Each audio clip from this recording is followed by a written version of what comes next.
Ange et démon de Dan Brown, traduit de l'anglais par Daniel Roche, lu par François Montagu. La ruelle était étroite et déserte.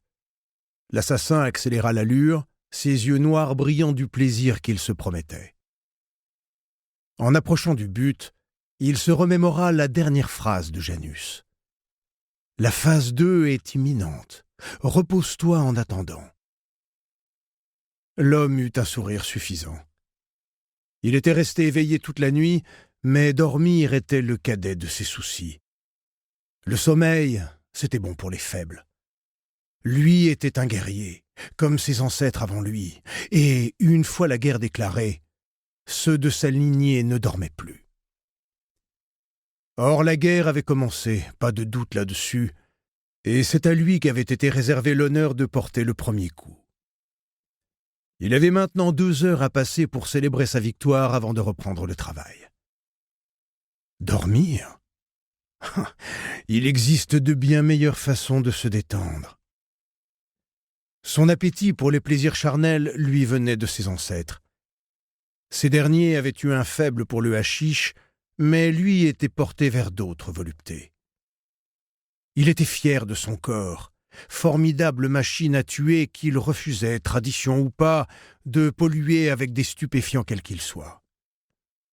Il était pourtant accro à quelque chose, une activité beaucoup plus satisfaisante que de se droguer et bien plus saine.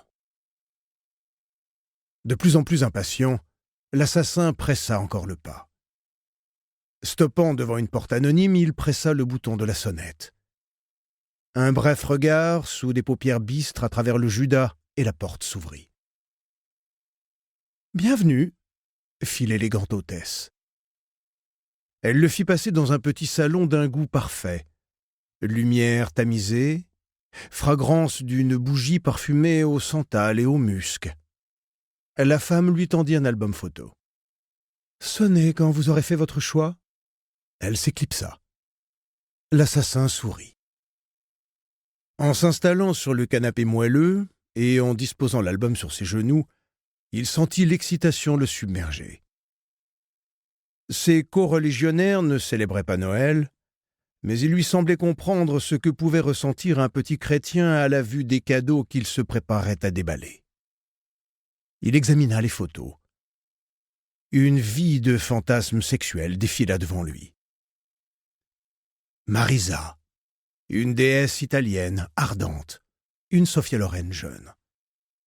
Sachiko, la geisha japonaise, fine, sûrement à droite. Kanara, une noire étonnante, athlétique, une beauté exotique. Il parcourut l'album d'un bout à l'autre 2 fois de suite et fit son choix.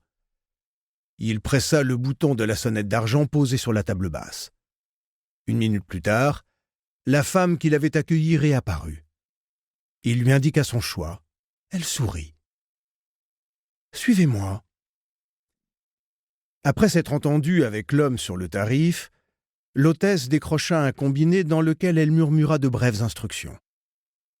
Elle le fit attendre quelques minutes et le précéda dans un large escalier en marbre qui débouchait sur un imposant couloir tout en boiserie. « C'est la porte en chêne, au fond à droite. Vous avez des goûts de luxe. » « Normal, » se dit-il. « Je suis un connaisseur. » L'assassin remonta d'un pas vif le couloir, telle une panthère qui s'apprête à se régaler d'une proie depuis longtemps attendue. Sur le seuil de la porte, il se sourit à lui-même. Celle-ci était entrebâillée, l'invitant à entrer. Il poussa la porte qui s'ouvrit en silence. Quand il découvrit l'objet de son choix, il comprit qu'il avait eu la main heureuse. Exactement ce qu'il avait demandé. Nu, étendu sur le dos, les poignets attachés au montant du lit par d'épais cordons en velours. Il traversa la pièce et passa son index sombre sur l'abdomen d'ivoire. « J'ai tué la nuit dernière, » pensa-t-il. « Tu es ma récompense. »